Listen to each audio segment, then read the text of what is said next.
ये बात है कुरान की। अब जार, मैं काबा तोड़ दूंगा और मक्का की हस्ती अपने हाथ से मिटाऊंगा। बिल्कुल मेरे हुजूर, क्यों नहीं। ये बात है हाथी वाले साल की। ये बात है उस इंसान की जिसने अल्लाह के घर काबा को तोड़ने का इरादा कर लिया। कितना खूबसूरत है मेरा कलीसा। अब पता चलेगा दुनिया को, मैं हूँ अब्राहा यमन का हाकिम, और मेरा ये गिरजा घर छीन लेगा मक्का वालों के पैरों की जमीन। ये होगा अब नया काबा। ये बात है सूरे फील की। अलम तरा कैफ फ़अल रब्बुक बिअस्हाबिल फील। दोस्तों, सूरे फील की तर्जुमे की आवाज़ जब कानों में पड़ती है ना, तो मेरे तो रोंगटे खड़े हो जाते हैं। क्या तुमने नहीं देखा कि तुम्हारे परवरदिगार ने हाथी वालों के साथ क्या किया? ये तो हम सबको पता है कि अल्लाह सुब्हानहू ताला ने इन हाथी वालों के साथ क्या किया, पर अफसोस हम में से बहुत कम है जो ये जानते हैं कि क्यों किया। मुझे अच्छी तरह याद है, हाथी वाले साल ही अल्लाह के नबी की विलादत हुई थी। कौन भूल सकता है वो साल। कौन था अब्राहा, और वो अल्लाह के घर काबा को क्यों तोड़ना चाहता था?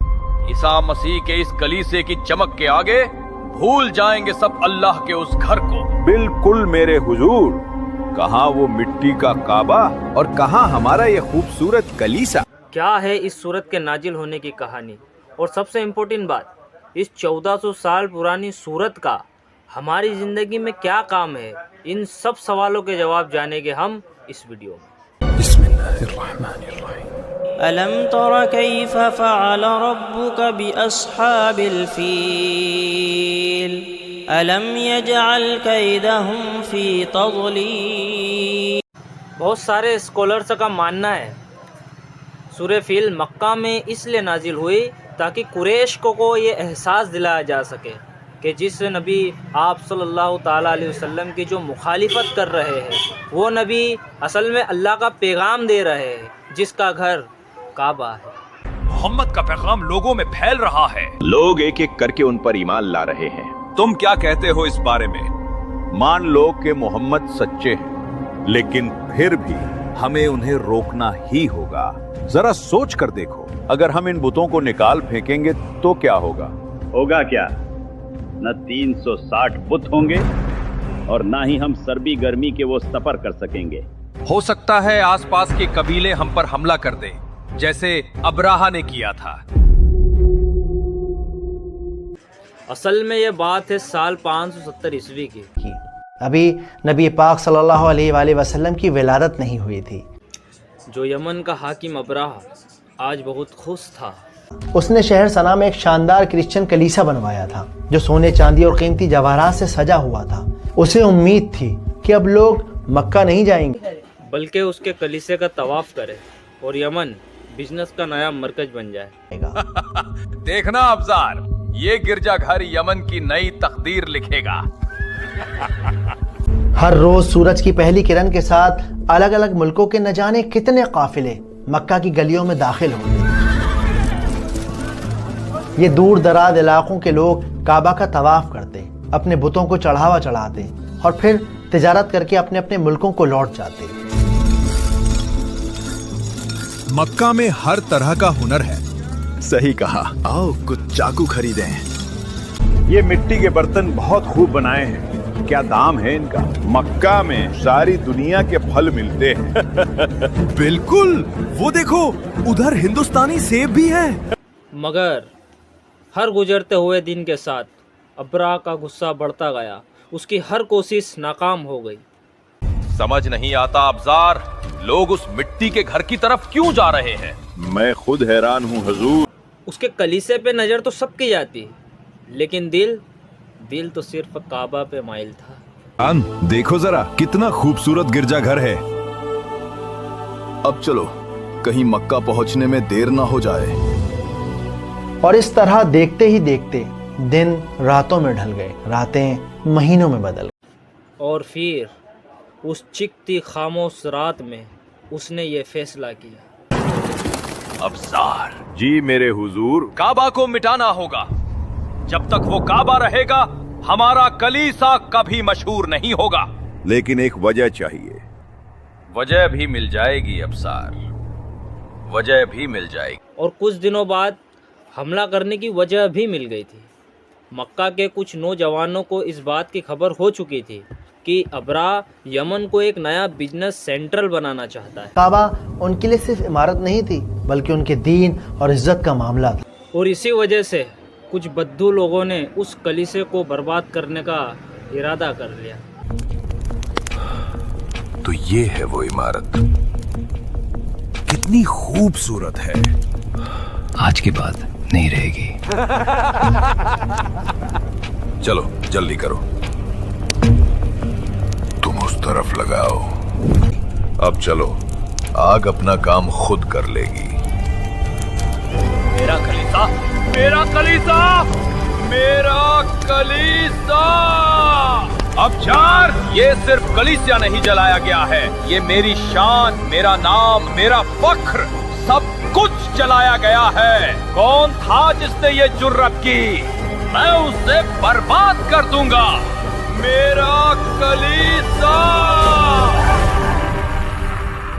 कुछ स्कॉलर ये भी कहते हैं कि मक्का के शरारती बद्दू लोगों ने उस कलीसे को नापाक कर दिया और इसी बात की वजह बनाकर अबरा 60,000 की फौज लेकर मक्का पहुंचा। उसकी फौज में मजबूत जाबाज काले हबशी सिपाही थे, जिनके जिस्म रात के अंधेरे की तरह सियाह थे। वक्त आ गया है खुदावंद अब्राहा के लिए जान देने का। क्या तुम तैयार हो? वो सब अपनी ताकत के नशे में चूर चूर अल्लाह के घर को तोड़ने के लिए तैयार थे। तो चलो आगे बढ़ो। अबराहा की फौज ने रास्ते में उन कबीलों के सरदारों को बंदी बना लिया, जिन्होंने उसकी मदद करने से इनकार कर दिया। और ये फौज मक्का के करीब पहुंची। फौज को देखकर मक्का वालों के होश उड़ गए। वहां पर एक अफरा दफरी का आलम मच गया।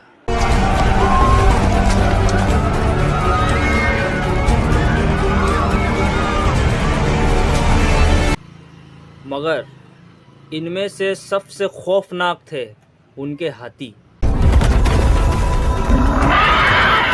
चिंगारते चीखते हाथियों ने मक्का वालों की रूह को फना कर दिया। या अल्लाह, ये कौन सी मखलूक है?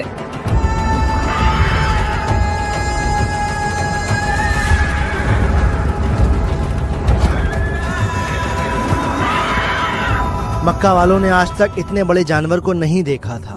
चिंगारते चीखते हाथियों ने उनकी रूह को फना कर दिया। वो सब अपना घर बार छोड़कर पहाड़ों पर भाग गए।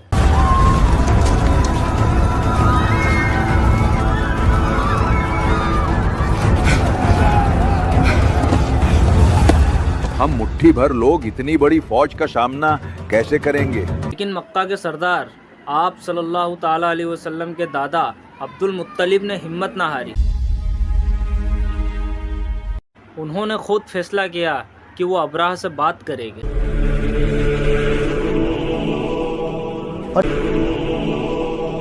और इस ख्याल के आते ही वो अबराह के खेमे तक पहुंच गए। उन्हें देखकर अबराह गुरूर से भर उठा। उसने उनसे कहा, अब्दुल मुत्तलिब, अगर काबा की भीख मांगने आए हो तो लौट जाओ। मैं उसे बर्बाद करके ही यहाँ से वापस जाऊंगा। अबराह की इस बात पर अब्दुल मुत्तलिब को यह एहसास दिला दिया कि यह आदमी अपनी नफरत में अंधा हो चुका है। इसलिए उन्होंने काबे की सलामती की कोई दुआ नहीं की, बल्कि उन्होंने कहा कि मेरे 200 ऊँट मुझे लौटा दो, वो ऊँट जो अबराह की फौज ने गिरफ्तार कर लिए थे। मैं यहाँ अपने 200 ऊँट लेने आया हूँ, जिन्हें आपके सिपाहियों ने कैद कर लिया है। कमाल है, मांगे भी तो क्या ऊँट? क्या तुम काबा की सलामती नहीं चाहते? काबा का मालिक अल्लाह है, वो उसकी हिफाजत खुद करेगा। मैं ऊँटों का मालिक हूँ, उनकी हिफाजत मेरी जिम्मेदारी है, लिहाजा मेरे ऊँट मुझे दे दीजिए। अबराह ने वो 200 ऊँट लौटा दिए और ये फैसला कर लिया कि मैं काबा बर्बाद कर दूंगा। और इरादा कर लिया कि वो काबा को तबाह और बर्बाद करके मानेगा। सुबह मैं उस काबा को तोड़ दूंगा। बिल्कुल मेरे हुजूर। उस दिन मक्का की हवा सांस रो के बह रही थी। अब्दुल मुत्तलिब कुरैश के दूसरे सरदारों के साथ अल्लाह से दुआ मांगने लगे। ये वो वक्त था जो सब मक्का वाले सब बुतों को भूलकर सिर्फ एक अल्लाह से दुआ मांगने लगे। ऐ अल्लाह, हमारी मदद कर, हमें इस मुसीबत से निकाल दे। खुदाया, इंसान अपने घर की हिफाजत करता है, तू भी अपने घर की हिफाजत फरमा, रहम कर। उन सब की दुआएं, उनका डर, उनकी सिसकियां सब हवा में घुल गई।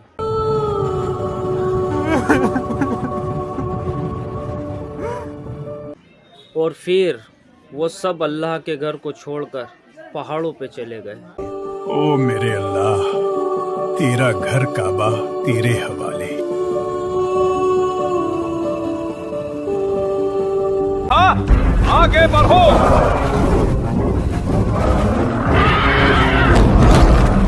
उसके फौजी चीखे, खत्म कर दो।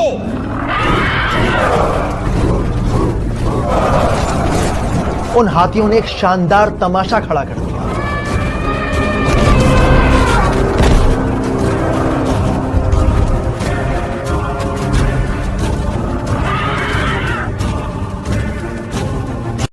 और दूसरी तरफ अबराह चिल्लाया, मगर सबसे बड़े हाथी महमूद ने आगे बढ़ने से इनकार कर दिया।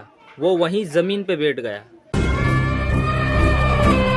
लाख कोशिशें की गईं, 100 धक्के मारे गए, बल्कि उन्होंने अपने ही लोगों को कुचल कर रखा।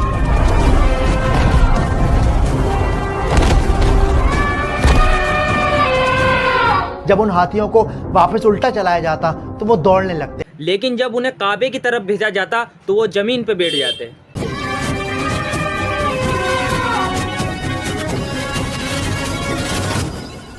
और फिर लोगों ने वो मंजर देखा जिसका तसव्वुर भी नामुमकिन था। बाबा, वो देखिए आसमान की तरफ।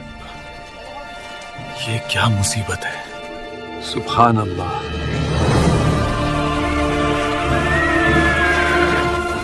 देखते ही देखते लाखों परिंदों ने आसमान को ढक लिया।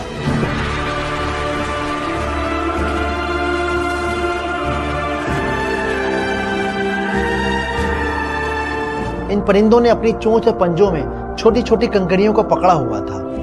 खुदाया, ये सब तेरा ही कमाल है। और कुछ लम्हे बाद परिंदों के इन झुंड ने उन पत्थरों को एक साथ जमीन पे छोड़ दिया।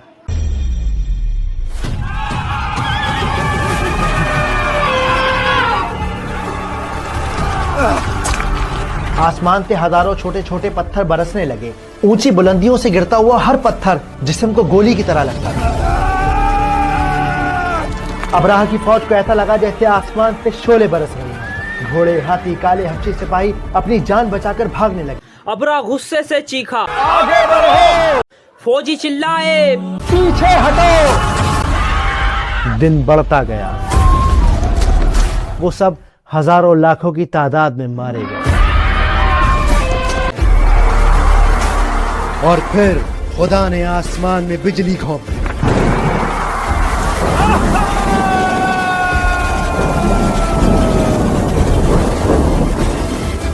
अबराह की सारी ताकत मिट्टी में मिल गई। अल्लाह रब्बुल इज्जत ने उनको खाए हुए भूसे की तरह कर दिया।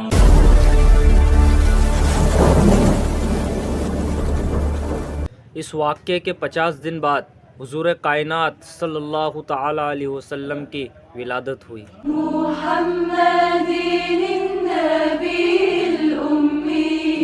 एक हदीस में आता है कि मक्का वाले इस वाक़े से इतने ज्यादा मुतासिर हुए कि अगले 10 साल तक उन्होंने सिर्फ एक अल्लाह की इबादत, अपने किसी बुत को नहीं पूजा।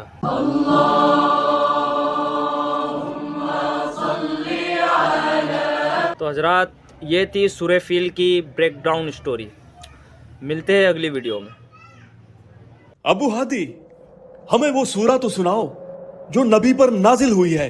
बिस्मिल्लाहिर्रहमानिर्रहीम। अलम तरा कैफ फ़अल रब्बुक बिअस्हाबिल फ़ील अलम यजअल कैदहुम फ़ी तज़लील व अरसल अलैहिम तयरन अबाबील तरमीहिम